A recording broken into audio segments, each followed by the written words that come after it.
Good morning. क्या हाल चाल है प्यारे बच्चों। तो ग्रुप 17 हैलोजन फैमिली में हम लोग डिस्कस कर रहे थे केमिकल प्रॉपर्टीज, है ना। और इससे पिछले वाले लेक्चर में आपने क्या पढ़ा था, क्लोरीन गैस के बारे में पढ़ा था। ठीक है बच्चों, तो क्लोरीन गैस के बारे में बहुत सारी चीजें हमने पढ़ ली थी, केवल दो चीजें रह गई थी। वीडियो के लिए मेरे पास स्टोरेज था नहीं, इसलिए मैंने आपको लास्ट में बोला था कि दो चीजें बाकी है, वो मैं नेक्स्ट लेक्चर में करवाऊंगा। तो आज के वीडियो में पहले वो दो चीजें खत्म करते हैं, थोड़ा सा है, ज्यादा तो है नहीं, और उसके बाद दो और इंपॉर्टेंट चीजों पे हम आज डिस्कस करने वाले हैं। दो देखो बच्चों, तो पहली चीज होगी हमारे पास HCl। हम HCl के बारे में पढ़ेंगे और उसके बाद हम पढ़ेंगे ऑक्सो एसिड ऑफ हैलोजन। तो ये दो मेजर चीजें होने वाली हैं। और पहले थोड़ा सा जो वो पोर्शन रह रखा है उसको मैं कवर कर देता हूं, है ना, थोड़ा सा, ज्यादा तो है नहीं। क्लियर। तो पहले वो जो वाला पोर्शन है उसमें क्या रह गया था, उसमें हम ऑक्सीडाइजिंग प्रॉपर्टी पर डिस्कस कर रहे थे और ऑक्सीडाइजिंग प्रॉपर्टी से रिलेटेड कई सारी रिएक्शन मैंने आपको बता दी थी, है ना। अब नेक्स्ट प्रॉपर्टी हेडिंग डालिए, जो आपने लास्ट छोड़ा था वहीं से आगे, है ना, ब्लीचिंग एक्शन। Bleaching action. तो जैसा मैंने आपको बताया था कि जो क्लोरीन है वो किस वजह से ब्लीचिंग एक्शन करती है, due to the production of nascent oxygen. देखो कैसे, H2O प्लस Cl2 और यहां बनता है 2HCl प्लस O, है ना। तो इस नेसेंट ऑक्सीजन की वजह से इसका क्या होगा, ब्लीचिंग एक्शन होगा। ठीक है, और इसी की वजह से इसका ऑक्सीडाइजिंग एक्शन भी था। तो ब्लीचिंग का मतलब क्या होता है बच्चों, देखो ब्लीचिंग का मतलब होता है किसी कलर्ड एजेंट को, कलर्ड सब्सटेंस को जब हम किसके साथ ट्रीट करते हैं, एक्वस क्लोरीन के साथ ट्रीट करते हैं, यानी उसमें क्या प्रेजेंट होगा, नेसेंट ऑक्सीजन। तो बच्चों इस नेसेंट ऑक्सीजन की वजह से एक कलर्ड सब्सटेंस किसमें कन्वर्ट हो जाएगा, कलरलेस, कलरलेस सब्सटेंस, है ना। तो इसी एक्शन को हम क्या बोलते हैं, ब्लीचिंग एक्शन। क्लियर। बस, तो जो कलर है वो कलरलेस में कन्वर्ट हो जाते हैं। तो इतना ही हमें केमिकल प्रॉपर्टी में पढ़ना है। अब बच्चों लास्ट हम इसमें डिस्कस करने वाले हैं यूजेस ऑफ क्लोरीन। ठीक है भाई, ये रह गया था। क्या यूज है, देखिए नंबर 1, जो क्लोरीन गैस है एक तो वो बहुत अच्छी ब्लीचिंग एजेंट है ना। तो it is good bleaching agent, bleaching agent. और ब्लीचिंग एजेंट के रूप में इसका यूज क्या होता है बच्चों, इट ब्लीच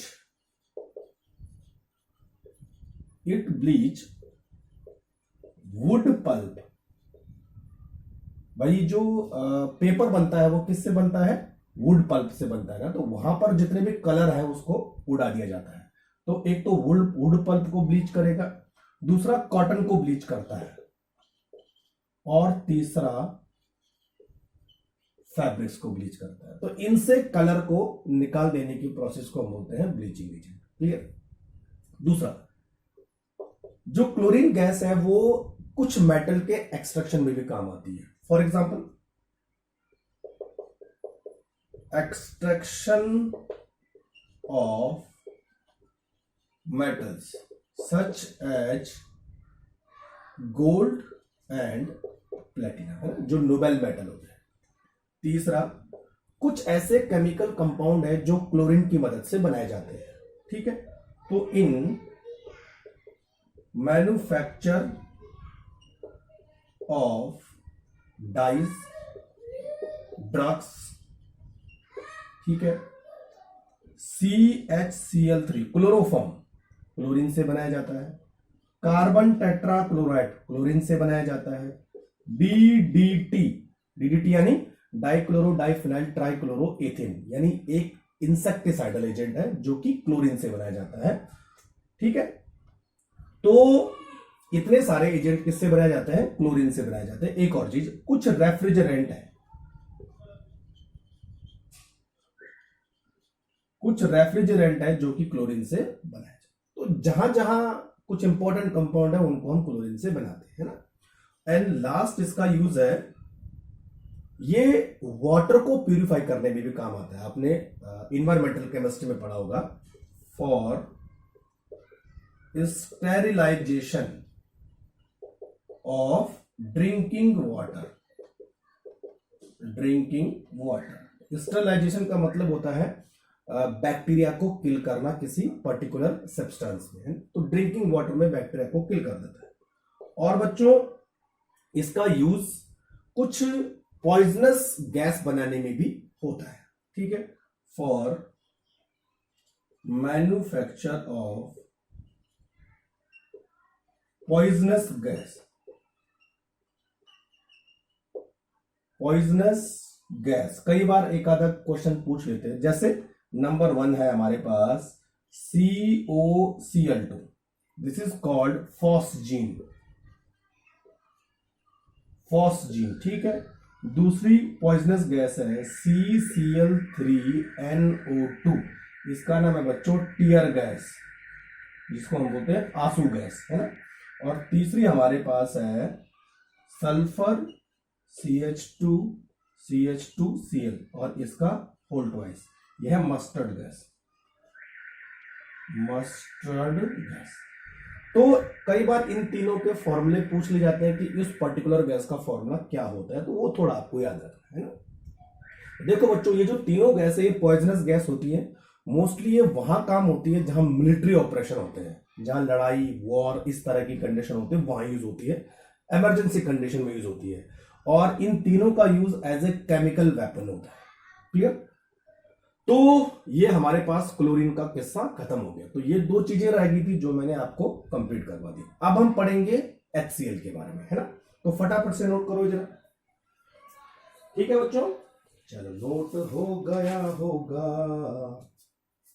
ठीक है ठीक है। चलो तो क्लोरीन खत्म।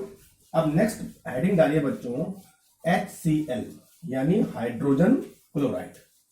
अच्छा, आपको मालूम है कि हाइड्रोजन क्लोराइड और हाइड्रोक्लोरिक एसिड में क्या डिफरेंस होता है? तो जरा सोचिए, तब तक मैं आपको बताता हूं। तो नेक्स्ट हेडिंग होगी बच्चों हाइड्रोजन क्लोराइड यानी HCl, ठीक है। इसके बारे में पढ़ेंगे। सबसे पहले क्या पढ़ेंगे? प्रिपरेशन, कैसे बनाया जाता है, ठीक है भाई। अच्छा, दो मेथड है, वो भी बहुत इजी मेथड है। हमें कोई ऐसा कंपाउंड चाहिए जिसमें कि क्लोरीन हो, तो हम लेते हैं बच्चों NaCl और इसकी रिएक्शन करवाते हैं सल्फ्यूरिक एसिड से, ठीक है। तो देखो, सबसे पहले तो आप क्या करो, HCl बना दो। क्या बचा? NaHSO4, बस। तो एक मेथड ये रहा। दूसरा मेथड, दोबारा से आप NaCl लो और इधर लो NaHSO4 यानी सोडियम बाई सल्फेट। तो अब क्या बनेगा? अगेन HCl को अलग कर दो, बचा क्या? Na2SO4। तो देखो बच्चों, दोनों मेथड में हमें क्या मिल रहा है? HCl। तो ये दो मेथड है जिसके थ्रू हम क्या करते हैं? HCl की फॉर्मेशन करते हैं। बहुत इजी है। यानी NaCl की हमने क्या करनी है? एसिड के साथ, किसी सॉल्ट की एसिड के साथ रिएक्शन करनी है, ठीक है। चलो, तो ये हो गया हमारे पास प्रिपरेशन। उसके बाद एक क्वेश्चन ऐसा आता है कि HCl गैस को ड्राई कैसे किया जाता है, ठीक है बच्चों।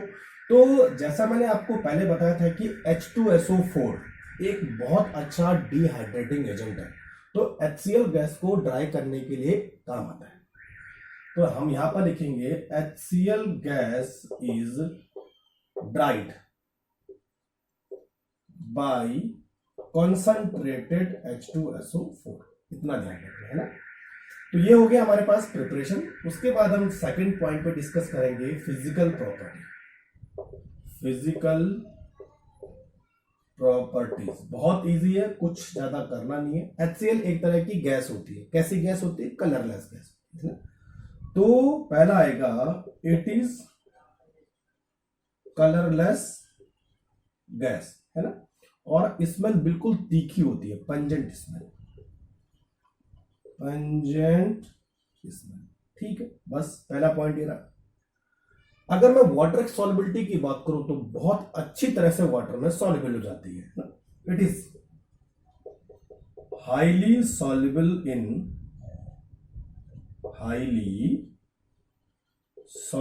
In water.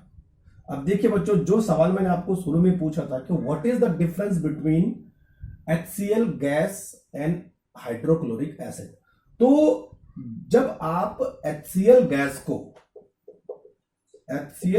को वाटर में डिसॉल्व करते हो प्लस एक्वस सॉल्यूशन, तो HCl गैस का जो एक्वस सॉल्यूशन होता है उसी को हम बोलते हैं hydrochloric acid. This is hydrochloric acid. तो अब क्या बोलेंगे हम, it is highly soluble in the water and aqueous solution of, यहां पे लिखो aqueous solution of HCl gas is called hydrochloric acid. तो ये अलग चीज है बच्चों, हाइड्रोक्लोरिक उसका फॉर्मूला भी HCl होता है और HCl गैस का फॉर्मूला भी HCl होता है, लेकिन ये इसका एक्वस सॉल्यूशन है। क्लियर हो गया? तो फटाफट से नोट करो जरा। अब बात करते हैं इसकी केमिकल प्रॉपर्टी, है ना। फिजिकल प्रॉपर्टी में इतना ही पढ़ना है बस। केमिकल प्रॉपर्टी में एक ऐसी केमिकल प्रॉपर्टी है वो जो काफी इंपॉर्टेंट है, उससे क्वेश्चन आते भी हैं। तो जहां जहां बच्चों मैं इंपॉर्टेंस साइन लिख रहा हूं आपको उसको ध्यान में रखना है ना।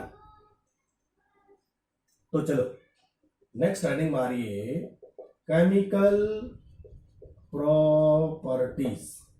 ठीक है, पहली केमिकल प्रॉपर्टी है नंबर 1 एसिडिक नेचर। तो सबको पता है hydrochloric acid HCl is a very good acid. ठीक है, अब एसिड पता कैसे चलेगा एसिड है, अगर आप HCl को वाटर में डिसॉल्व करो, जैसे मैंने बोला, तो HCl क्या करेगा, एक प्रोटॉन को डोनेट करेगा और Cl में कन्वर्ट हो जाएगा, ये हुआ। ठीक है, और जैसा हम लोग जानते हैं कि HCl जो है एक तरह का स्ट्रॉन्ग एसिड होता है, तो पता कैसे चला, इसका जो डिसोसिएशन कांस्टेंट होता है वो उसकी वैल्यू होती है इतनी होती है 10⁷।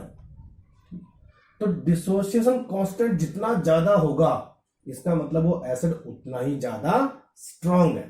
ठीक है, तो हम यहां पर लिखेंगे high value of dissociation constant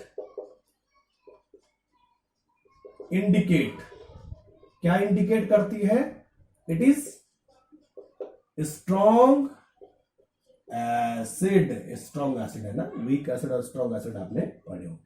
तो एक तो एसिड इससे प्रूव होता है। दूसरा, अगर हम इसकी किसी बेस के साथ रिएक्शन करवाएं, बेस हमने क्या लिया यहां पर, अमोनिया, ये एसिड है, तो जब एसिड और बेस रिएक्शन करते हैं तो क्या बनता है, एक सॉल्ट बनता है। तो ये क्या बना हमारे पास, अमोनियम क्लोराइड। और बच्चों अमोनियम क्लोराइड की पहचान कैसे होती है, इसकी जो है व्हाइट फ्यूम्स होती है। तो ये HCl गैस को पता करने का भी तरीका है, क्योंकि HCl गैस तो कलरलेस है। तो जैसे अगर किसी टेस्ट ट्यूब में रिएक्शन हो रही है और उसमें HCl गैस बन रही है, तो हम अमोनिया सॉल्यूशन से भीगी हुई रॉड अगर उस टेस्ट ट्यूब के ऊपर रखेंगे ऐसे करके, दिस इज टेस्ट ट्यूब, यहां से HCl गैस बन रही है, ये ऐसी रॉड है जिसको मैंने अमोनिया सॉल्यूशन में डिप किया और इसके ऊपर ले गए, तो नीचे से HCl ऊपर से अमोनिया, तो यहां पर क्या बनेगी, सफेद धुआं बनेगी। वो जो सफेद धुआं किसका बनेगा, अमोनियम क्लोराइड का। तो एक डिटेक्शन टेस्ट है HCl गैस का। क्लियर हो रहा है? ठीक है, अब दूसरी चीज,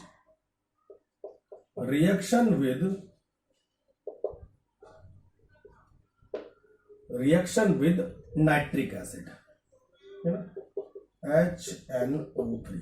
ठीक है बच्चों, अच्छा यहां पर एक बहुत इंपॉर्टेंट चीज मैं आपको बताने वाला हूं, इसको इंपॉर्टेंट की कैटेगरी में रखा है ना। कई बार पूछा जाता है व्हाट इज एक्वारेजिया, क्या पूछा जाता है, एक्वारेजिया क्या होता है भाई एक्वारेजिया।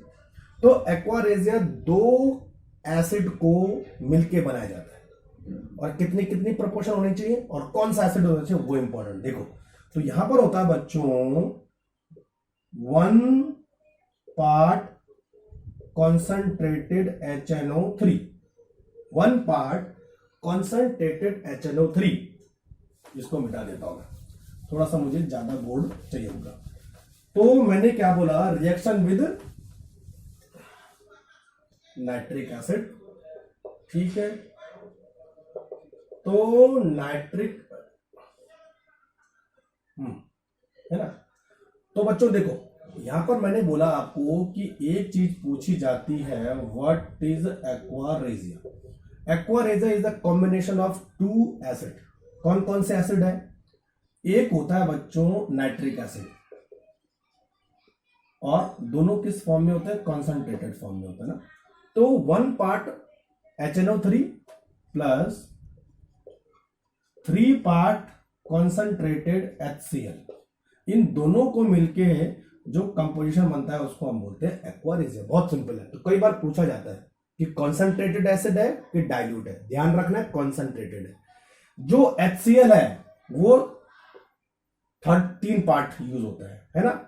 और जो नाइट्रिक एसिड है वो केवल 1 पार्ट यूज होता है। इसको ऐसे भी याद कर सकती हो, छोटा है तो ज्यादा अमाउंट लेंगे, बड़ा है तो कम अमाउंट लेंगे। तो 1 पार्ट नाइट्रिक एसिड और 3 part concentrated HCl, the combination is called aqua regia, ठीक है। अब बच्चों इस एक्वा रेजिया का काम क्या होता है? ठीक है, तो ये जो एक्वा रेजिया है, it is used in the dissolving of noble metal, noble metals. वैसे नोबल मेटल किसी भी यानी जनरली रिएक्शन नहीं करते हैं, इसके लिए स्पेशल हमें रिएजेंट चाहिए होते हैं। तो जो नोबल मेटल हमारे पास है वो कौन से हैं? Gold and platinum. तो इनको डिसॉल्व करने के लिए हम इस तरह का एक्वा रेजिया का यूज करते हैं। क्लियर हो रहा है? अब एक्वा रेजिया में रिएक्शन कैसे होती है वो देख लेते हैं, ठीक है। तो देखो बच्चों, 3HCl प्लस 1 HNO3 है ना। तो यहां पे बनने वाला है, एक तो पहले वाटर बन जाएगा है ना, 2H2O वाटर बन जाएगा, और दूसरा बनेगा बच्चों यहां पर NOCl, और तीसरा बनता है 2Cl। ये देखो बहुत इंपॉर्टेंट है। 3 पार्ट HCl, 1 पार्ट HNO3 हमने लिया, तो क्या मिला हमें? एक तो वाटर मिला, दूसरा मिलता है ये NOCl, this is called nitrosyl chloride, nitrosyl chloride है ना। और बच्चों देखो ये क्या मिला, व्हाट इज दिस?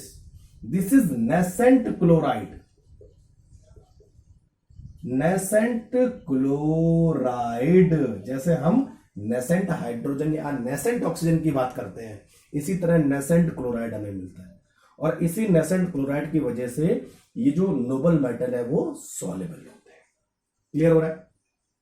तो वैसे एनसीईआरटी में ये रिएक्शन नहीं दे रही थी, लेकिन आपके नॉलेज के लिए ये रिएक्शन करना जरूरी है। आपको पता चलना चाहिए कि भाई जब HNO3 और HCl की रिएक्शन होती है तो बनता क्या है ना। क्लियर हो गया?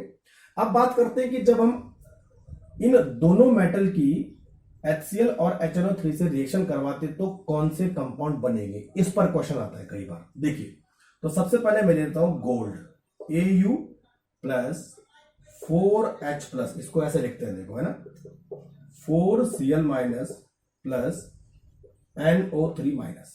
क्लियर? देखो H और Cl को मैंने अलग अलग किया, NO3 को मैंने अलग कर दिया, यहां पर मैंने क्या रखा? गोल्ड लगा। ठीक, तो देखो यहां पर बनेगा बच्चों AuCl4 और यहां 1 माइनस। ठीक, NO3 कन्वर्ट हो जाएगा NO में, और Cl तो यहां चले गए, H कितने हैं? 4 हैं, तो आ जाएगा 2H2, बैलेंस हो गया। टोटल इधर माइनस कितने हैं? 1, तो इधर माइनस हुआ 1, बराबर हो। चार्ज भी बैलेंस हो गया, एटम भी बैलेंस हो गया। अब ये क्या बना? This is complex compound. ठीक है, इसका नाम है बच्चों टेट्रा।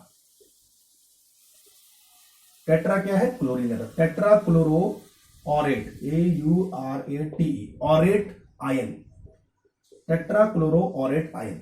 क्लियर हो रहा है? टेट्रा क्लोरो ऑरेट आयन, और इसका ऑक्सीडेशन नंबर कितना होगा?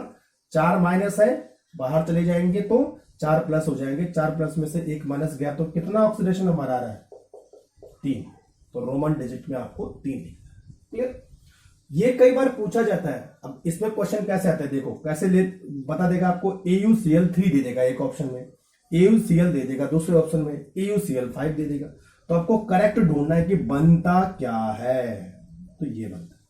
चलो प्लेटिनम की बात करें तो देखो रिएक्शन कैसे होती है। 3Pt plus 16H plus 18Cl minus plus 4NO3 minus, है ना, क्लियर। देखो तो अब यहां पर क्या बनेगा, PtCl6 और इसको रखो 3 और यहां रखो 2 माइनस, है ना, ठीक। अब देखो प्लस NO3 को आप बना दो NO, है ना, और 16H है तो 8H2O निकल जाएगा, ठीक है भाई। तो 8 और 4 12, ठीक है। आयन भी बैलेंस हो गए। देखो यहां पर कितने, 4 और 2 6 माइनस है टोटल इधर, और इधर भी 6 माइनस है, बाकी सारे एटम बैलेंस हो गए। तो हमने एटम और चार्ज दोनों को बैलेंस कर लिया। अब हमारे पास ये वाला मेन कॉम्प्लेक्स मिला है, this is called hexachloroplatinate, hexachloroplatinate, है ना। और कितना ऑक्सीडेशन नंबर आएगा, 4 प्लस, है ना। ये ऑरेट, ये प्लेटिनेट। लेकिन बच्चों ध्यान रखना, फॉर्मूला यही आपको याद करना है, PtCl6 2 माइनस। कंफ्यूज कैसे करेगा, PtCl5 2 माइनस करेगा, PtCl4 2 माइनस करेगा, यानी क्लोरीन को चेंज करेगा या इसके चार्ज को चेंज करेगा। लेकिन आपको ध्यान रखना है कि ये वाला बनता है ना। तो ये बहुत इंपॉर्टेंट रिएक्शन है, इससे कई बार JEE और नीट में बोर्ड में भी क्वेश्चन आए हैं, तो ये आप नोट करो फटाफट से। कोई कंफ्यूजन हो तो मुझे बताना, ठीक हो रहा है। चलो इतना हो गया।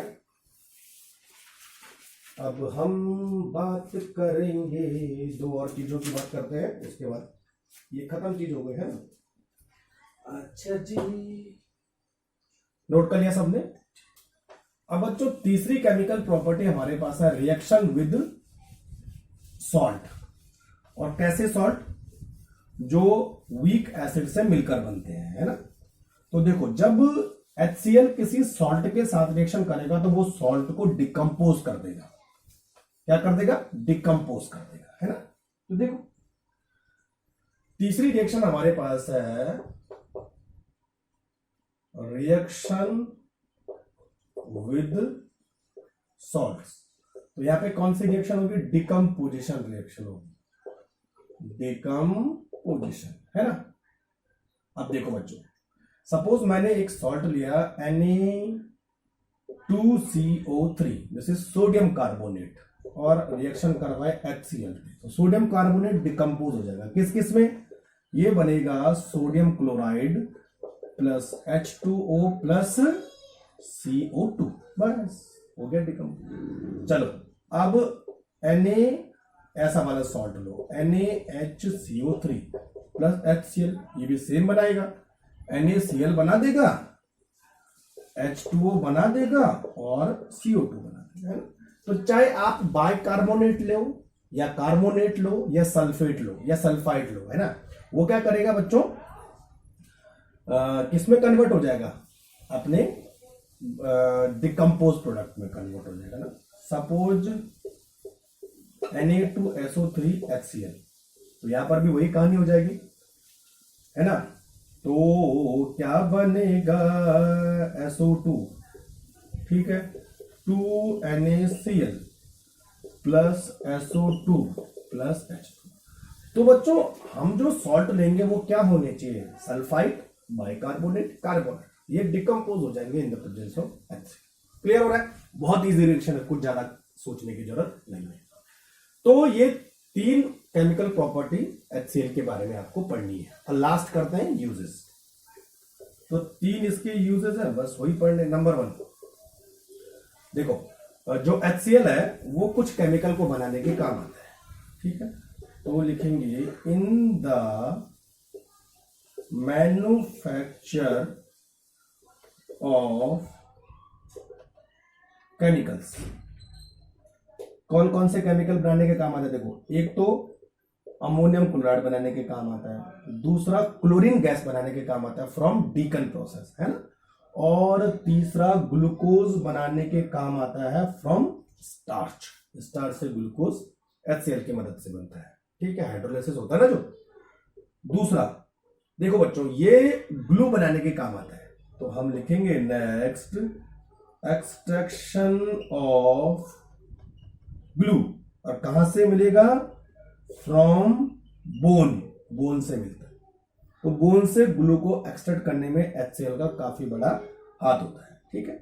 और एक और चीज होती है, देखो मैं बताता हूं आपको, purify of bone rock.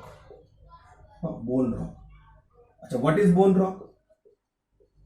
Bone rock का मतलब होता है बच्चों, जब रॉक को हम जलाते हैं, सॉरी, बोन को जलाते हैं, रॉक को नहीं, रॉक तो अलग चीज होगी, बोन को जलाते हैं, तो बोन एक मटेरियल में कन्वर्ट हो जाती है, जिसको बोलते हैं चारकोल। जैसे राख होती है ना, राख, तो वही होती है, मतलब बोन की राख हम इसको बोल सकते हैं, है ना।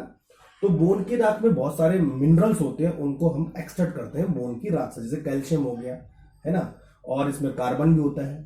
तो वो जो बोन चारकोल होता है, या बोन की जो राख होती है, या बोन ऐश होती है, उसी को हम बोलते हैं बोन रॉक। क्लियर? और तीसरा होता है extraction of the glue from the, ठीक है, लेबोरेटरी रिएजेंट है,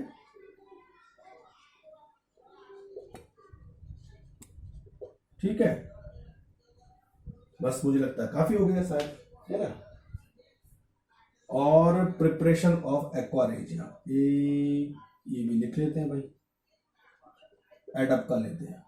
तो एक्वारेजिया बनाने के काम आता है लेबोरेटरी रिएजेंट, और बाकी ये आपके सामने है।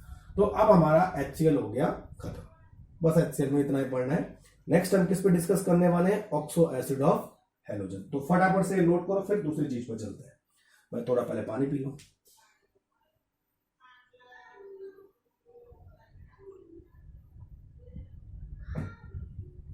तो समझ में आ रहा है ना। तो धीरे धीरे समझना है बच्चों, है ना, इतना आसान नहीं है पी ब्लॉक को समझना, थोड़ा सा टाइम लेगा। आपको रिवाइज करते रहना है, NCERT सॉल्व करते रहना है, खासकर जो रनिंग लेक्चर के नोट्स हैं वो बनाते रहना है, और जो अपने आपके खुद के नोट्स हैं वो भी आपको बनाते रहना है। तो फिर जब आप लास्ट टाइम रिवाइज करोगे तो आपको ये काम आएगा। ये हो गया पूरा HCl, है ना।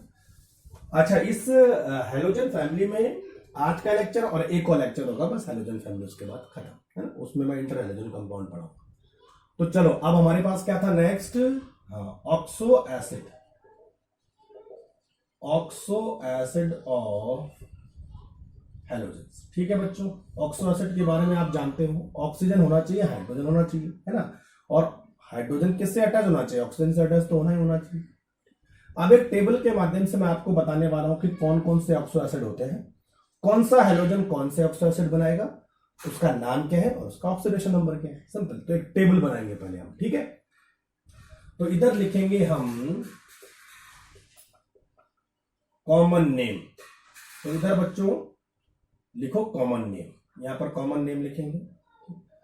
इधर फ्लोरीन के ऑक्सो एसिड, इधर क्लोरीन के ऑक्सो एसिड, इधर ब्रोमीन के, और लास्ट में आयोडीन के ऑक्सो एसिड, ठीक है। साथ में उनका ऑक्सीडेशन नंबर बैंड भी, ठीक। तो सबसे पहले बात करते हैं फ्लोरीन का ऑक्सो एसिड। तो फ्लोरीन बनाता है HOF। देखो फॉर्मूले एक जैसे हैं, HOF बनाएगा, यहां क्या बनाएगा? HOCl, यहां क्या बनाएगा? HOBr, और यहां क्या बनाएगा? HOI, बस, ठीक। इन सबका अगर मैं कॉमन नेम लिखना चाहूं तो उसको बोलते हैं बच्चों हाइपोहेलस एसिड। क्या हुआ? हाइपोहेलस एसिड, सबका कॉमन नेम, क्योंकि हेलस आ गया ना, क्लियर। अच्छा, अब अगर इसका नाम लिखेंगे तो इसका नाम क्या होगा? हाइपोफ्लोरस एसिड, ये तो हुआ। तो इसका नाम क्या होगा? Hypochlorous acid. है ना। तो इसी तरह बच्चों इसका नाम क्या होगा, हाइपोब्रोमस एसिड। तो आप तो लिख ही लोगे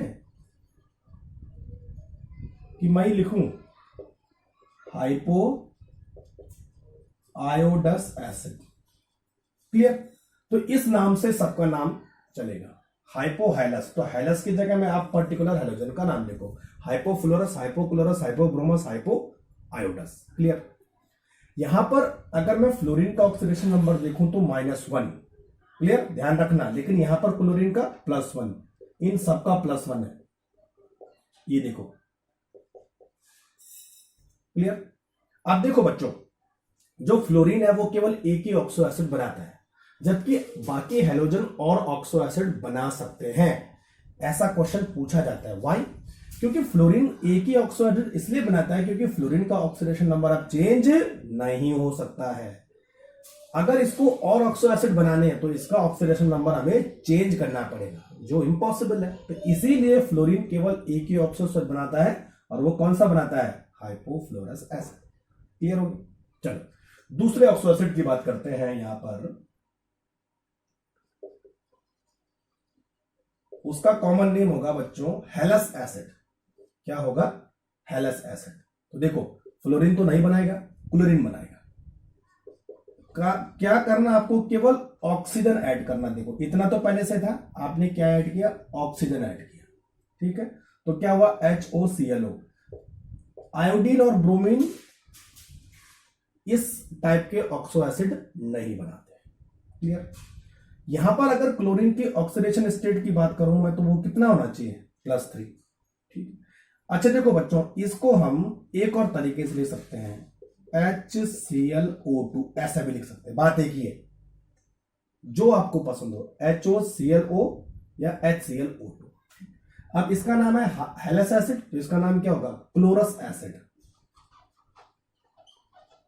क्लोरस एसिड। क्लियर। तीसरे टाइप के जो ऑक्सो एसिड है उनका नाम है बच्चों हैलिक एसिड। हैलिक एसिड। अब देखो एक एक O और जोड़ते जाना है बस, और कुछ नहीं करना है। HOClO2, पहले HOCl, फिर HOClO, फिर HOClO2। क्लियर। यहां पर क्या बनेगा, HOBrO2, यहां पर क्या बनेगा, HOiO2। क्लियर। इसको हम इस फॉर्म में अगर लिखना चाहे तो बनेगा HClO3। बात एक ही है, HBrO3, HiO3। क्लियर। अब इसका नाम क्या होगा, इसका नाम होगा बच्चों हैलिक, इसका नाम होगा क्लोरिक एसिड, इसका नाम होगा ब्रोमिक एसिड, इसका नाम होगा आयोडिक एसिड। बात है ना। तो मैं केवल इसी का नाम लिख रहा हूं, बाकी दोनों का नाम आप खुद लिखना। This is called chloric acid. समझ में आया। हैलिक एसिड सबके लिए, तो इसके लिए क्लोरिक एसिड, इसके लिए ब्रोमिक एसिड, इसके लिए आयोडिक एसिड। क्लियर हो जाएगा। दोनों का नाम लिख दोगे तो नाम लिख लो, है ना, छोड़ना मत इसको। लास्ट ऑक्सो एसिड है परहैलिक एसिड। परहैलिक एसिड क्या है, परहैलिक एसिड। एक ऑक्सीजन आप ऐड और कर दो तो क्या बनेगा, HOClO3, या इसको कैसे लिखेंगे, HClO4। बात एक ही है। ठीक है। और इसका नाम क्या होगा बच्चों, परक्लोरिक एसिड। Perchloric acid. यहां पर क्या बनेगा, HOBrO3 या HBrO4, है ना। यहां पर बनेगा HOiO3 या HiO4। बात एक ही है। इसका नाम क्या होगा, पर ब्रोमिक एसिड, इसका नाम क्या होगा, पर आयोडिक एसिड, HiO। तो दोनों तरीके से पूछा जाता है, दोनों तरीके आपको याद होने चाहिए। ये मत बोलना कि ये कहां से आया, है ना, ये एक ही है। तो बच्चों ये सारे हमारे पास ऑक्सो एसिड का पूरा चार्ट हो गया। ठीक। अब यहां पर +1 है, यहां पर +3 है, तो यहां पर कितना होगा, +5, और यहां पर कितना होगा, +7। बस। तो मैंने आपको बोला था ऑड नंबर में इनके ऑक्सो एसिड का ऑक्सीडेशन नंबर होता है 1, 3, 5, 7। यहां पर भी 1, 5, 7, 1, 5, 7। देखिए फ्लोरीन केवल एक ही ऑक्सो एसिड बनाता है, रीजन इसका ऑक्सीडेशन नंबर हम चेंज नहीं कर सकते, जबकि इनका तो चेंज हो सकता है। क्लियर हो रहा है? तो बच्चों ये सारे ऑक्सो एसिड आपको याद करने हैं, इनका ऑक्सीडेशन नंबर, खासकर इनका मॉलिक्यूलर फॉर्मूला जो मैंने आपको बताया है ना, तो फटाफट से जरा इनको नोट करते जाओ। ठीक है, अब ऑक्सो एसिड से किस तरह के क्वेश्चन आते हैं वो मैं आपको बताता हूं। ये तो हो गया ना पूरा, चलो है ना, तो इधर मैं मिटा देता हूं और हाँ चलो इधर से मैं शुरुआत करूंगा। देखो बच्चों, ऑक्सो एसिड से क्या क्या पूछा जाता है, तो सबसे पहले ये पूछा जाता है कि किसी पर्टिकुलर ऑक्सो एसिड का स्ट्रक्चर आप कैसे बनाओगे, उसके अंदर कितने बॉन्ड पेयर होंगे, कितने लोन पेयर होंगे, और जो सेंट्रल एटम है यानी क्लोरीन, ब्रोमीन या आयोडीन है, उसका हाइब्रिडाइजेशन क्या होगा। तो मैं इसका एग्जांपल लेके चलूंगा, जैसे इसके स्ट्रक्चर बनेंगे वैसे सबके स्ट्रक्चर बनेंगे। क्लियर? क्योंकि इसका स्ट्रक्चर सबके जैसे होगा, इसका स्ट्रक्चर इसका भी सबके जैसे होगा, इसका भी सबके जैसे होगा, बात बराबर तो हो रही है। तो चलो वन बाय वन देखते हैं ना। तो सबसे पहले HOCl का बनाते हैं। देखो बच्चों ऐसे बनता है HOCl, और Cl के पास कितने लोन पेयर होते हैं, 3 लोन पेयर होते हैं, ध्यान रखना ये वाला। This is called hypochlorous acid, hypochlorous acid हुआ है ना। अब आपको बनाना है HClO, मतलब एक O ऑक्सीजन ऐड हुआ ना, एक O एक्स्ट्रा ऐड हुआ। तो बच्चों करना क्या है, देखो सीखने का तरीका क्या है, इधर से आप लोन पेयर हटाते जाओगे, उसकी जगह में ऑक्सीजन लगाते जाओगे। तो सेकंड वाला बनेगा HOCl डबल बॉन्ड O, और देखो क्या किया मैंने, एक लोन पेयर हटा दिया ना, और उसकी जगह में डबल बॉन्ड आ गया, तो ये हो गया। अब इसको देखो HOCl, अब 2 लोन पेयर हटा दोगे और उसकी जगह में 2 ऑक्सीजन आ गए, HClO3, और लास्ट वाला होगा HOCl। ये देखिए सारे लोन पेयर गायब हो गए और सबकी जगह में क्या आ गया, डबल बॉन्ड O आ गया। तो ये बहुत इजी स्ट्रक्चर है, एक याद हो जाएगा उसके बाद सारे याद हो जाएंगे। तो अब लोन पेयर बॉन्ड पेयर भी गिन लोगे, है ना, कितने डबल बॉन्ड हो है वो भी गिने जाएंगे, है ना। अब देखो बच्चों, ये पूछा जाता है कि यहां पर जो सेंट्रल एटम है यानी जो क्लोरीन है, उसका ऑक्सीडेशन नंबर क्या है। तो क्या लग रहा है आपको, सब में ऑक्सीडेशन नंबर नहीं, सॉरी हाइब्रिडाइजेशन, भूलो है, क्लोरीन का हाइब्रिडाइजेशन क्या होगा। तो जितने भी ऑक्सो एसिड आपको दिख रहे हैं क्लोरीन के, सब में क्लोरीन का एक ही हाइब्रिडाइजेशन होता है, और वो होता है sp3, क्योंकि हर टाइम क्लोरीन के पास देखो 3 लोन पेयर, 1 सिग्मा बॉन्ड, देखो यहां पर 1 पाई है ना, A सिग्मा है। तो बात हो रही हर टाइम क्लोरीन के पास 4 हाइब्रिडाइज ऑर्बिटल होते हैं, चाहे आप इसमें देखो, इसमें देखो, इसमें देखो, इसमें देखो। इसीलिए all oxo acid of chlorine have sp3 hybridization. Clear? तो यहां पर लिखो sp3 hybridization in all oxo acids. तो चाहे किसी का भी ऑक्सो एसिड आप ले लो, है ना, उसमें sp3 हाइब्रिडाइजेशन ही होगा।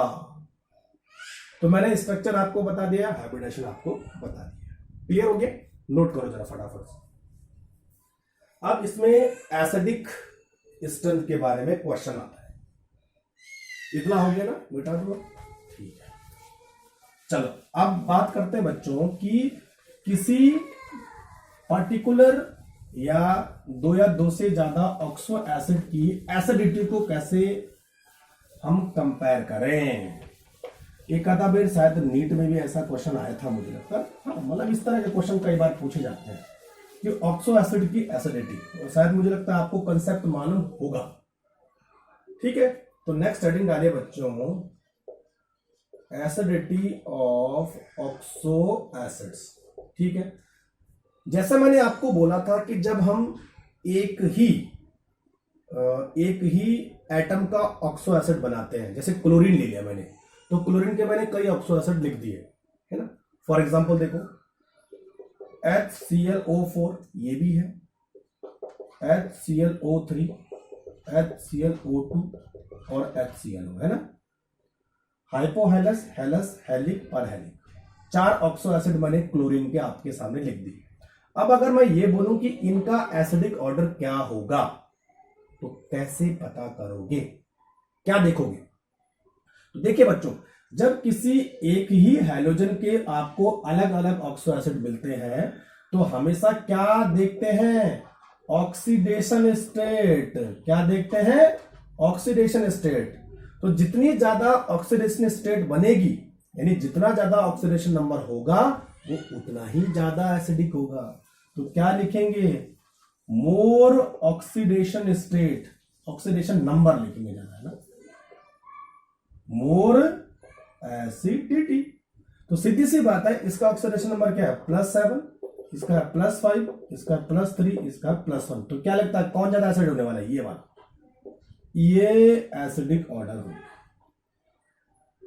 इधर करते हैं इसको, ये वाला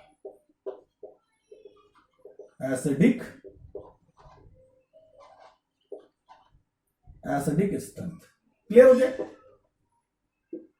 तो ये कंसेप्ट आपको याद है। दूसरी चीज, अगर मैं आपको बोलूं कि हमारे पास अलग अलग हैलोजन के ऑक्सो एसिड है, सपोज HOF भी है, HOCl भी है, HOBr भी है और HOI भी है।